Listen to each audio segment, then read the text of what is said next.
In 2014, I was booked on a chiller convention.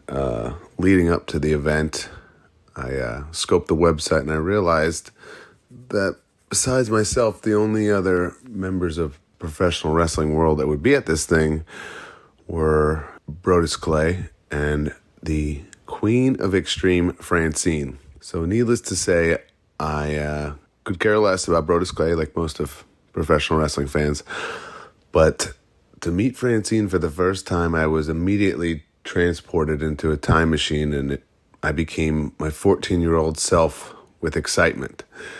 Leading up to the event, I realized that we'd be sharing a table together all day, trying to play it as cool as I could, So we got about halfway through the day, and there was a lull in the lines, and I brought my friend, this guy, Raleigh Allen. He's a 7-foot, big, tall, loudmouth New Yorker, and we were going to go around and see who else was there. And I mean, these are big-time celebrities like members of KISS and people from movies and TV shows. Pretty cool event.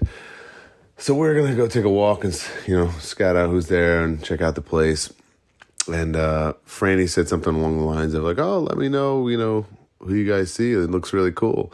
And my buddy Raleigh turns to her and goes, honey, he don't give a fuck about anybody in this building but you. And that led to me and Frannie kind of locking eyes and having a little bit of an awkward stare down.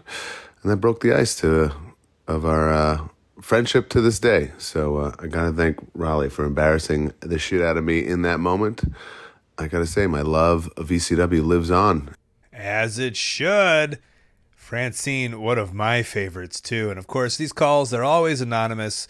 But, boy, that reminds me a lot of professional wrestler Brian Myers, who has a brand new podcast out right now, 6 episodes, bingeable. They're all out, Extreme Conversations with Brian Myers, where he kind of dissects ECW, almost Conrad style, if you will. Different shows, different happenings. I just listened to the music of it where he had Harry Slash, the composer of ECW's music, and I highly recommend it. A man who loved ECW, much like myself, who was around the ECW era as a child on the East Coast. I wasn't as much. I was in Chicago. We started getting it on TV towards the end of the era, and then, of course, TNN also. But a very cool project that Brian Myers is doing. The only reason I brought that up is because the phone call talks about ECW, not because it sounds exactly like Brian Myers, who also has a great podcast called the Wrestling Major Figure Podcast, where they talk about wrestling figures, along with Matt Cardona and Smart Mark Sterling. But this is a caller who truly loved ECW, embarrassed by their friend. You always got to have one of those friends. And started a fun friendship with one of the true loves of my moving into puberty years, if you will. You got to think about it. 94, 95, 96, it was, I think, Sonny, Sable, and Francine for me. Paul Heyman knew the audience he was marketing to, I'll tell you that much.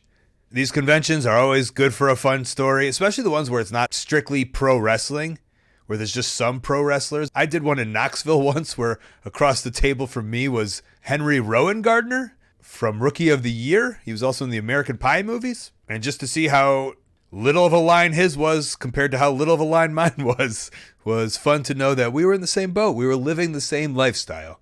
2 people at a convention that nobody seemed to care about, but will still stay there, collect our money, and enjoy the time being away from whatever we wanted to be away from. Hey, thanks for watching. That call was part of a whole podcast called Wrestling Anonymous. Listen to the whole thing weekly. Wherever you listen to your podcast, go subscribe. And while you're at it, subscribe right here on YouTube to Colt Cabana's channel. Thank you.